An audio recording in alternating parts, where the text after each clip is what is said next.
વિદ્યાર્થી મિત્રો, હું તુષિત સર સારસ્વત સ્કૂલ રાતા વાપીમાં તમારું હાર્દિક સ્વાગત કરું છું. આજે આપણે વિદ્યાર્થી મિત્રો ધોરણ 12 સાયન્સ કેમિસ્ટ્રી વિષયમાં લેસન નંબર 8 ના એમસીક્યુ પાર્ટ 4 વિશેની વાત કરવાની છે.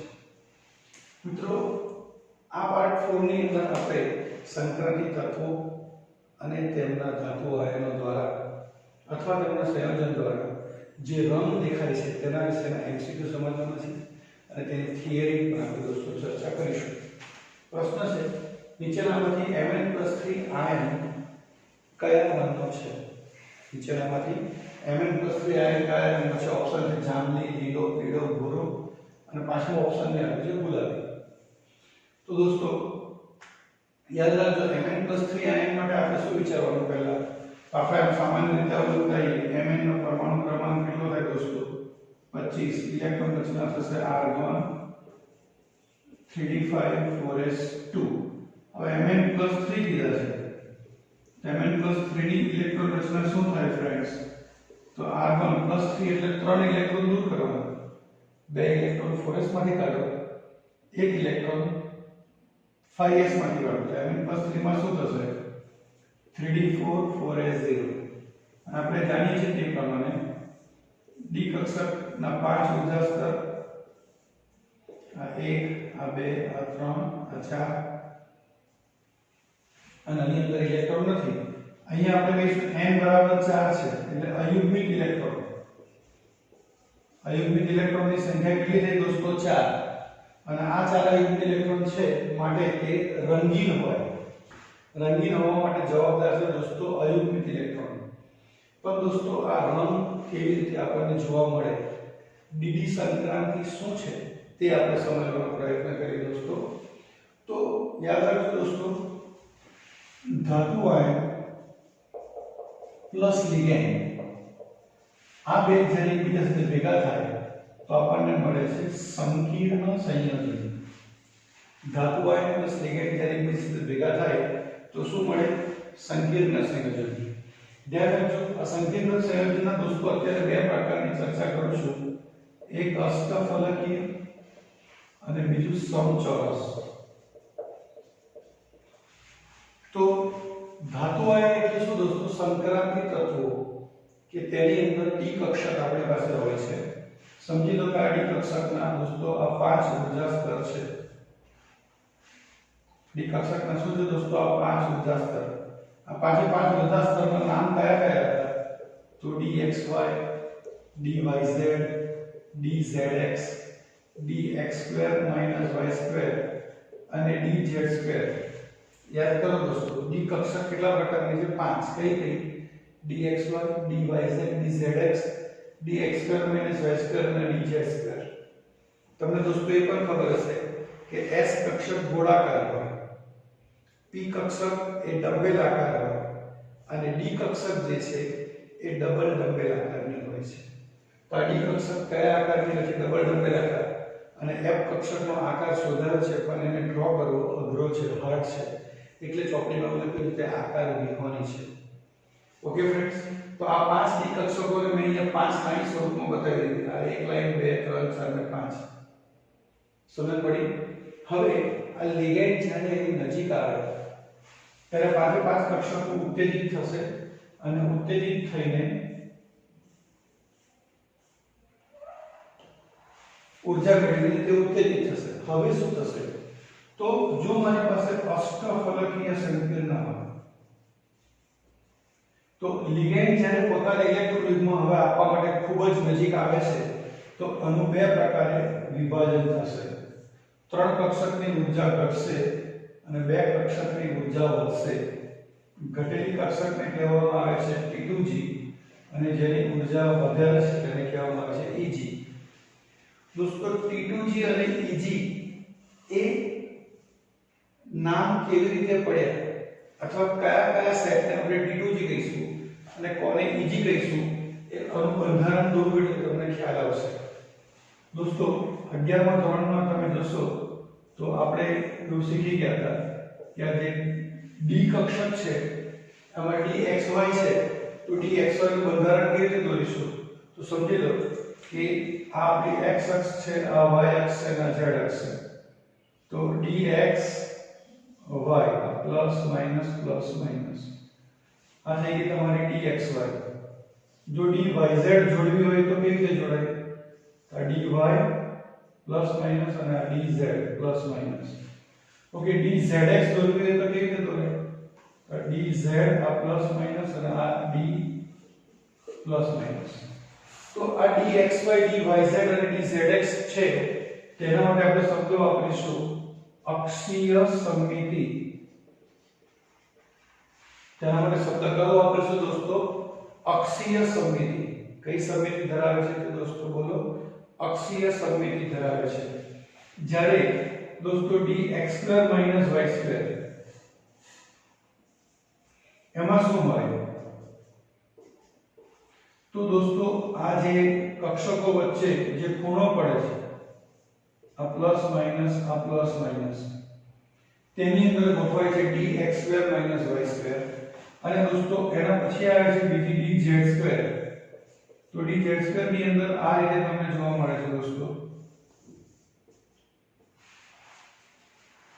તો આ બે કક્ષકો dx2 y2 અને dz2 આ બંનેને EG કહેવામાં આવે છે જ્યારે આ ત્રણને કહેવામાં આવે છે T2G એટલે જેની અક્ષીય સમમિતિ છે એને T2G સંજ્ઞા વડે દર્શાવાય અને જેની અક્ષો વચ્ચે ના ખૂણા વચ્ચે જેના અંદર સમમિતિ આવેલી હોય તો એને શું કહેવામાં આવે છે દોસ્તો EG ખ્યાલ આવ્યો તો અષ્ટફલકીય સંકીર્ણમાં T2G એટલે કઈ કઈ કક્ષક dxy dyz અને dzx ની ઊર્જા ઘટે છે જ્યારે EG એટલે dx2 y2 અને dz2 ની ઊર્જામાં વધારો થાય છે તો હવે આપણે દોસ્તો આ ત્રણ કક્ષકોને આમ ત્રણ લાઈનમાં નહીં પણ આ રીતે લખીશું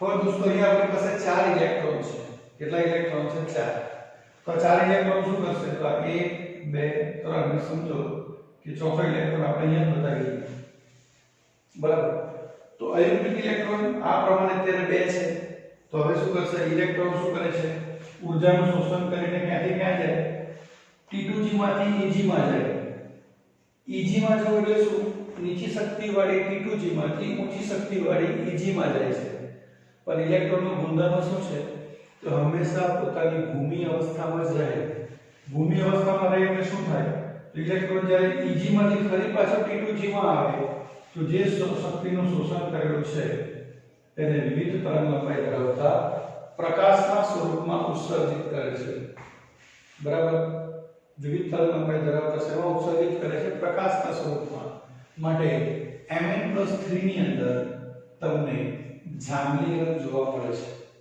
આ થિયરી છે દોસ્તો થિયરી પરથી તમે આ જે સંક્રાંતિ ઇલેક્ટ્રોનની જોવા મળીશું નીચી ઊર્જા ધરાવતી ડી કક્ષકમાંથી ઊંચી ઊર્જા ધરાવતી ડી કક્ષકમાં જાય છે અને ફરી પાછો ઊંચી ઊર્જામાંથી પોતાની ભૂમિ અવસ્થામાં પાછો ફરે છે ત્યારે શું થાય તો જે શક્તિનું શોષણ કરેલું છે તેને વિવિધ તરંગલંબાઈ ધરાવતા પ્રકાશના સ્વરૂપે ઉત્સર્જિત કરે છે ખ્યાલ આવે છે ઓકે તો દોસ્તો Mn+3 કેવા રંગનો છે જાંબલી રંગનો તો યાદ રાખજો અહીંયા Mn+3 જાંબલી રંગનો જો Cr+3 પૂછ્યો હોત તો રંગ લીલો આવત Fe+3 પૂછ્યો હોત દોસ્તો તો તમારો જવાબ શું આવત પીળો રંગ આવત અને ભૂરો રંગ પૂછ્યો હોત તો CO+3 કોબાલ્ટ+3 નો રંગ પણ દોસ્તો કયો આવે છે તો CO+3 જે છે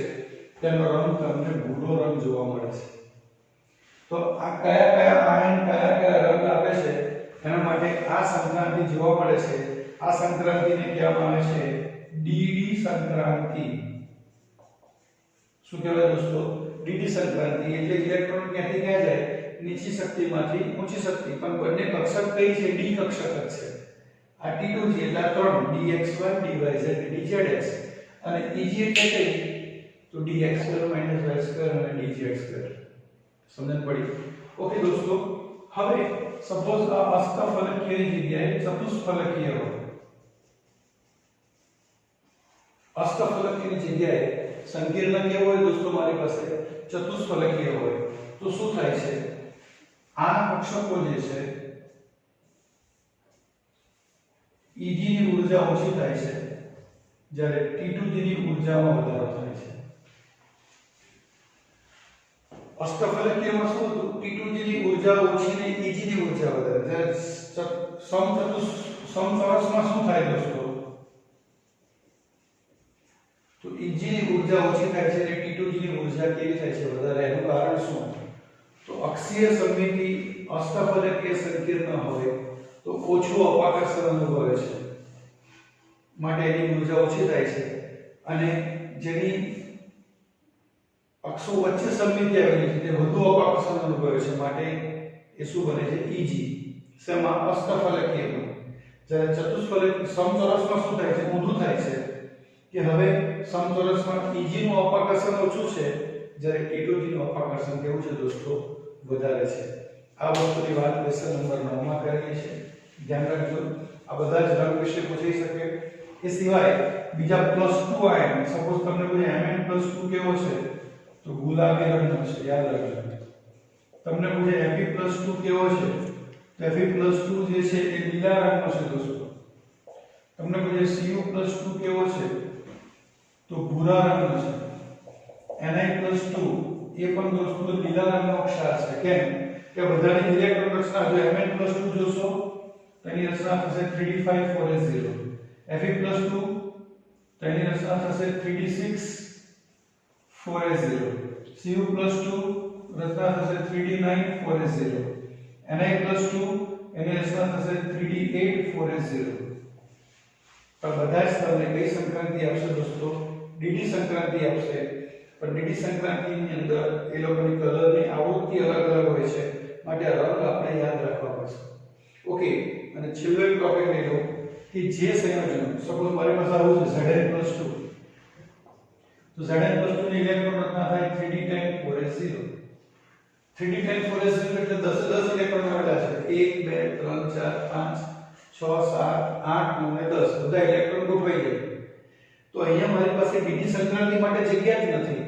માટે Zn+2 કેવો હશે દોસ્તો રંગવિહીન ખ્યાલ આવે છે ઓકે એ જ રીતે Sc+3 અને Ti+4 એમાં શું હોય છે રચના 3d0 4s0 અને રચના પણ થાય છે 3d0 4s0 અને d કક્ષકમાં ઇલેક્ટ્રોન જ નથી માટે આ બંને પણ કેવા હશે દોસ્તો રંગવિહીન હશે તો યાદ રાખજો દોસ્તો રંગવિહીન ગુણધર્મો માટે શું જવાબદાર છે તો બધા ઇલેક્ટ્રોન કાં તો જોડીમાં આવેલા હોય કાં તો ડી કક્ષક સંપૂર્ણ ખાલી હોય તો જ તેઓ કેવા હોય છે દોસ્તો રંગવિહીન બરાબર તો આ +3 વાળાનો રંગ યાદ રાખજો +2 વાળાનો રંગ યાદ રાખજો અને રંગવિહીન માટે તો તમારે ખાલી ઇલેક્ટ્રોન રચના ઉપરથી તમે દોસ્તો ડાયરેક્ટ કહી શકશો આવા ક્વેશ્ચન તમને JEE ની અંદર MCQ સ્વરૂપે પૂછતા હોય છે ફ્રેન્ડ્સ ઓકે તો હવે આપણે નેક્સ્ટ ક્વેશ્ચન તરફ આગળ વધીશું વિદ્યાર્થી મિત્રો હવે આપણે K2Cr2O7 જેને કહે છે પોટેશિયમ ડાયક્રોમેટ તેની બનાવટ અને તેમાંથી પૂછાતા MCQ વિશેની ચર્ચા કરીએ તો દોસ્તો K2Cr2O7 બને છે કેવી રીતે પોટેશિયમ ડાયક્રોમેટ તો એની બનાવટની અંદરથી જે ઘણી બધી વખત MCQ પૂછાયો છે તે આ ખનિજનું નામ FeCr2O4 અને કહેવામાં આવે છે ક્રોમાઇટ ખનિજ આ ક્રોમાઇટ ખનિજનું સૂત્ર ગુજકેટમાં બે વખત અને આપણી બોર્ડની એક્ઝામ પૂછે એની અંદર પણ જે 50 MCQ આવે પહેલા એની અંદર આ ક્રોમાઇટ ખનિજનું સૂત્ર પૂછાઈ ગયું છે એની પ્રક્રિયા કરવામાં આવે છે દોસ્તો સોડિયમ કાર્બોનેટ સાથે ઓક્સિજનની હાજરીમાં આ પ્રક્રિયા જ્યારે કરીશું ત્યારે 4 મોલ FeCr2O4 8 મોલ Na2CO3 અને 7 મોલ લેવાના છે ઓક્સિજનના આ પ્રક્રિયા કરીશું ત્યારે મળે છે શું દોસ્તો Na2Cr4 Fe2O3 CO2 તો Na2Cr4 જે છે દોસ્તો એમાં Na 8 * 16 છે તો એને 8 વડે મલ્ટીપ્લાય કરો Fe 4 છે તો 2 વડે મલ્ટીપ્લાય કરો અને 8 CO3 છે તો અહીંયા લખી દો 8 CO2 આ જે મળ્યું Na2Cr4 એનું નામ છે દોસ્તો સોડિયમ ક્રોમેટ અને આ સોડિયમ ક્રોમેટ દોસ્તો પીળા રંગનું છે સોડિયમ ક્રોમેટ કેવા રંગનું છે દોસ્તો? પીળા રંગનું છે. Is it clear? ઓકે, તો આ એનું પહેલું સ્ટેપ છે, સ્ટેપ નંબર 1. હવે આપણે વાત કરીએ સ્ટેપ નંબર 2 વિશેની. તો સ્ટેપ નંબર 2 શું છે ફ્રેન્ડ્સ? તો બીજું સ્ટેપ જે છે આ આપણને સોડિયમ ક્રોમેટ જે મળ્યું Na2CrO4 એના 2 મોલ લઈ લો Na2CrO4 એની પ્રક્રિયા કરો 2H+ સાથે. તો શું થશે? તો આ 2 Na 2 Cr અને 7 ઓક્સિજન મળશે શું? Na2Cr2O7 બરાબર. આ 2 H ની ઓક્સિજન વધે એટલે વત્તા થશે H2O અને આ 2 Na જે છે એ બનાવશે 2Na+. તો આનું નામ થશે દોસ્તો સોડિયમ ડાઇક્રોમેટ. અને આ જે સોડિયમ ડાઇક્રોમેટ છે Na2Cr2O7 એની પ્રક્રિયા કરવાની 2 મોલ KCl સાથે. તો 2 Na નીકળીને 2 K આવી જશે, આપણને મળશે શું? K2Cr2O7 2NaCl. તો આ K2Cr2O7 ને કહેવામાં આવે છે દોસ્તો પોટેશિયમ ડાઇક્રોમેટ.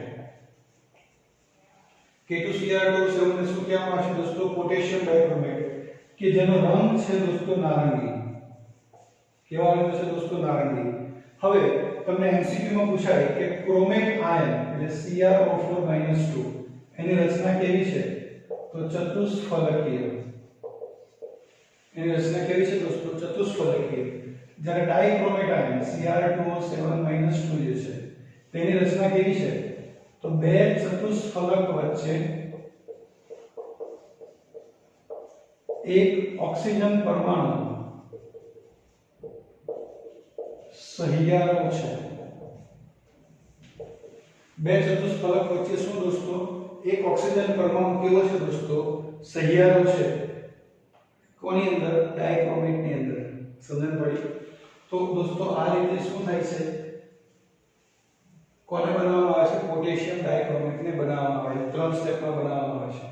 આ તેના MCQ માં પૂછાય કે ક્રોમેટ આયન કેવા રંગનો છે, ડાઇક્રોમેટ આયન કેવા રંગનો છે અને તેનો આકાર કયા રંગનો છે. ઓકે દોસ્તો, હવે આના બીજા MCQ શું પૂછી શકે? તો તેના ભૌતિક ગુણધર્મોમાંથી પૂછી શકે. બોલું છું, યાદ રાખજો, ઈચ્છા રહે તો લખી લેજો. તે નારંગી રંગનો સ્ફટિકમય પાણીમાં સુદ્રાવ્ય ઘન પદાર્થ છે. આ તેનો ભૌતિક ગુણધર્મ થયો.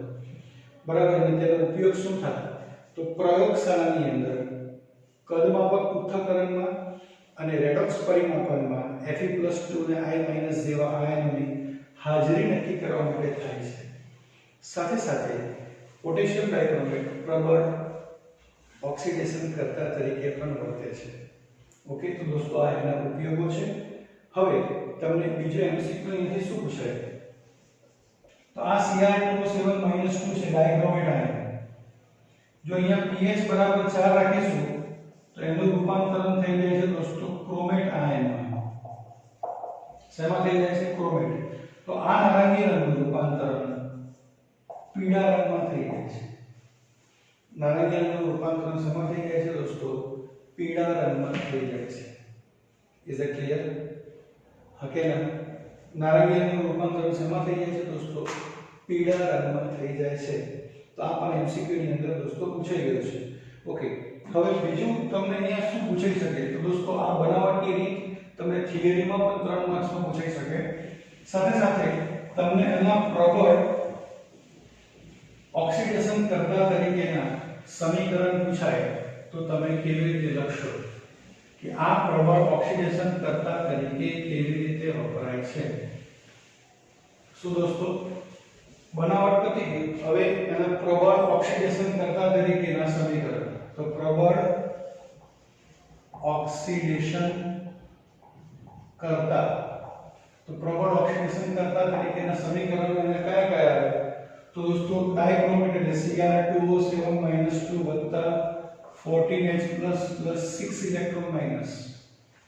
તો આનું રૂપાંતરણ થઈ જાય છે દોસ્તો 2Cr+3 માં 14H અને 7 હોય એટલે અહીંયા થશે 7H2O. બરાબર. આમાં ક્રોમિયમ ઓક્સિડેશન ના +6 અને આમાં ક્રોમિયમ ઓક્સિડેશન ના +3 છે. રેડોક્સ ની અંદર શીખી ગયા કે કે જો ઓક્સિડેશન ઘટે તો આ પ્રક્રિયાને કહેવામાં આવે રિડક્શન માટે વર્તે કોના તરીકે ઓક્સિડેશન કરતા તરીકે વર્તે ઇઝ ઇટ ક્લિયર આ પહેલી વાત થઈ હવે બીજી વાત કરીએ તો શું થશે તો આ ડાયક્રોમેટ જે છે એ 14H+ સાથે પ્રક્રિયા કરશે પણ અહીંયા તમારે લેવાના છે Fe+2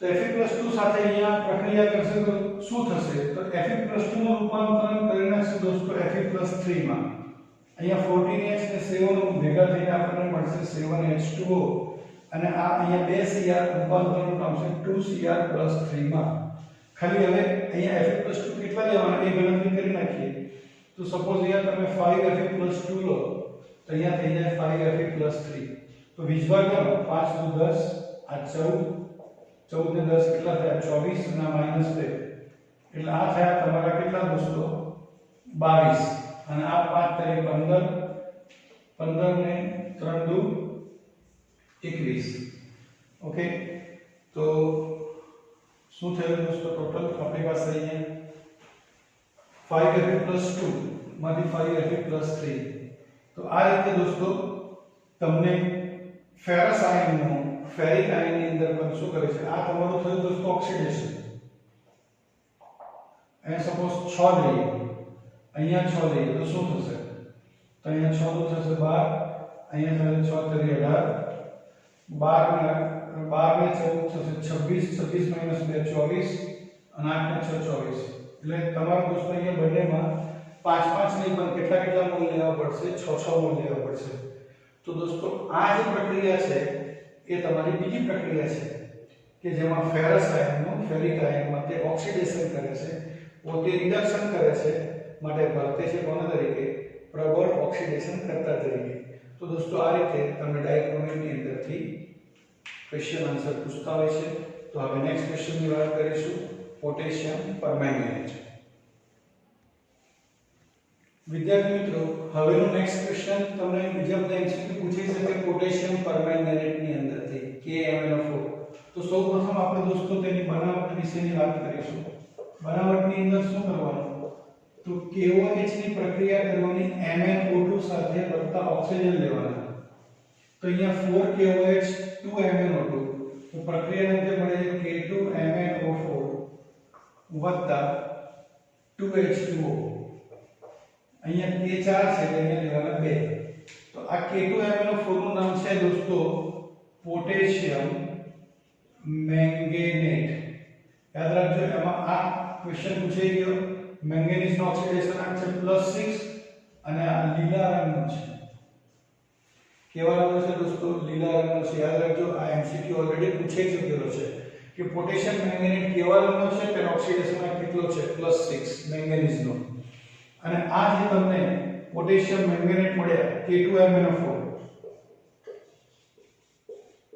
એના 3 મોલ લેવાના એની 2H2SO4 સાથે પ્રક્રિયા કરશો તો પ્રક્રિયાની અંદર શું મળશે દોસ્તો તો આપણને મળશે 2 moles of KMnO4 plus 2 moles of K2SO4 plus MnO2 plus 2H2O તો દોસ્તો આ રીતે પોટેશિયમ મેંગેનેટ માંથી આપણે બનાવીએ છે પોટેશિયમ પરમેંગેનેટ તો પોટેશિયમ પરમેંગેનેટમાં આ મેંગેનીઝનો ઓક્સિડેશન કેટલો છે દોસ્તો +7 અને તે જાંબલી રંગનો છે અને તે કેવા રંગનો છે દોસ્તો જાંબલી રંગનો છે ઇઝ ઇટ ક્લિયર તો આ કોના વિશેની વાત થઈ KMnO4 ની બનાવટ વિશેની વાત થઈ દોસ્તો 3 માર્કની અંદર આ ક્વેશ્ચન પૂછાઈ શકે કે KMnO4 ની બનાવટ તેના ભૌતિક ગુણધર્મ અને ઉપયોગો શું છે તો હવે વાત કરીએ છીએ તેના ભૌતિક ગુણધર્મો તો ભૌતિક ગુણધર્મો શું છે તેના દોસ્તો તો KMnO4 એટલે પોટેશિયમ પરમેંગેનેટ એ જાંબલી રંગનો સ્ફટિકમય ઘન પદાર્થ પાણીમાં કેવો છે દોસ્તો શુદ્રાવ્ય છે બરાબર પ્રયોગશાળાની અંદર તમારે રેડોક્સ અવરોધન દરમિયાન તેનો ઉપયોગ કરવામાં આવે છે બરાબર અને KMnO4 જાતે સ્વયં સૂચક છે જાતે સ્વયં સૂચક એટલે પ્રક્રિયા જે થતી હોય એમાં તમારે કોઈ સૂચકની જરૂર પડતી નથી પ્રક્રિયા પૂરી થાય એ બતાવશે કોણ KMnO4 આ KMnO4 ની ખાસ કરીને રેડોક્સ પ્રક્રિયા કઈ વપરાય તો એની ઓક્ઝેલિક એસિડ સાથેની પ્રક્રિયા તમને દોસ્તો ખ્યાલ હશે ગરમ કરવા વાળો પ્રેક્ટિકલ આવે છે તો ઓક્ઝેલિક એસિડ નું 10 ml દ્રાવણ લેવાનું એમાં H3PO4 અને H2SO4 ના મિશ્રણની ડોટ ટેસ્ટ ટ્યુબ નાખવાની પછી એને ગરમ કરવાનું ગરમ કરવાથી શું થાય તો ઓક્ઝેલેટ આયન જે છે તેમાંથી કાર્બન ડાયોક્સાઇડ વાયુ નીકળી જાય છે પછી એનું રેડોક્સ અનુમાપન થાય જો ગરમ નહીં કરીએ તો તમારો જવાબ એક જ સ્ટ્રોકમાં આવી જશે આ એમસીક્યુ ઓલરેડી પૂછાઈ ચૂકેલું છે તો એમાં એનો ઉપયોગ થાય છે પછી જંતુનાશક તરીકે થાય છે પાણીની અંદર પણ એનો ઉપયોગ થાય છે ચોમાસાની અંદર વરસાદ પડે તો પોટેશિયમ પરમેંગનેટ જો એની અંદર મિશ્ર કરી દેવામાં આવે તો જંતુઓને દૂર કરવા માટે પણ વપરાય છે પોટેશિયમ પરમેંગનેટ બીજું કે તે પ્રબળ ઓક્સિડેશન કરતા તરીકે પણ વર્તે છે એસિડિક માધ્યમ બેઝિક માધ્યમ અને તટસ્થ માધ્યમ માટે પ્રબળ ઓક્સિડેશન કરતા તરીકે પણ વર્તે છે બરાબર યાદ રાખજો આ એમસીક્યુ માં આ પૂછાઈ ગયું છે ઓલરેડી લીલા રંગનો પોટેશિયમ મેંગેનેટ અને જાંબલી રંગનો છે દોસ્તો પોટેશિયમ પરમેંગનેટ હવે દોસ્તો આપણે અહીંયા વાત કરવા જઈ રહ્યા છે આ સમીકરણ લખી કાઢજો દોસ્તો એક વખત પૂછે છે હવે પ્રક્રિયાઓ સમજવાની છે કે ભાઈ તેની પ્રબળ ઓક્સિડેશન કરતા તરીકેની પ્રક્રિયા કોણ તરીકેની પ્રક્રિયા પ્રબળ ઓક્સિડેશન કરતા તરીકેની પ્રક્રિયા તો ઓક્સિડેશન કરતા એટલે પોતે રિડક્શન પ્રક્રિયા કરે તો દોસ્તો પહેલો કે 10I- વત્તા 2MnO4- વત્તા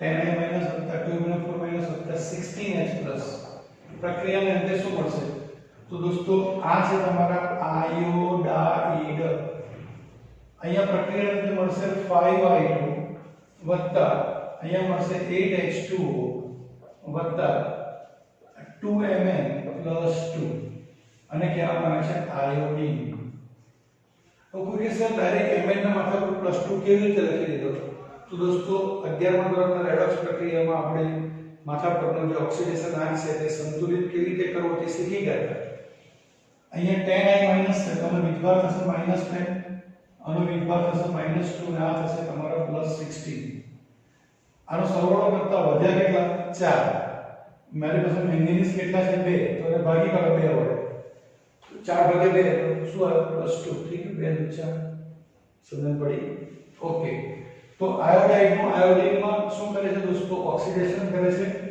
આ પહેલી પ્રક્રિયા થઈ એ જ રીતે બીજી પ્રક્રિયામાં તમને પૂછાય કે Fe+2 નું શેનો દોસ્તો Fe+2 નું Fe+3 માં રૂપાંતરણ કરી નાખે છે તો તમે અહીંયા જો કેટલા છે 8H+ તો અહીંયા લેવાના 4H2 તો અહીંયા Fe+2 સપોઝ હું લઉં છું કેટલા 5 તો 20 ભાગ્યા 9 તો 5 × 10 આ -1 અને આ કેટલો થયો દોસ્તો 8 તો આ 5 લીધા હોય તો અહીંયા પણ મારે 5 જ લેવાના એટલે આ 5 કરી 15 થઈ ગયા આ બેનો સરવાળો કરો એટલે કેટલો થશે 17 બરાબર 15 લખાય ના લખાય તો અહીંયા કમ્પલસરી મેંગેનીઝ પર શું લખવું પડે મારે +2 શું લખવું પડે દોસ્તો +2 એટલે તમે એમસીક્યુ ની અંદર દોસ્તો સમીકરણમાં આ બીજભાગ કરવાનો પણ પૂછતા હોય છે બરાબર ઓકે તો ફેરસ આયનનું ફેરિક આયનની અંદર શું કરે છે આ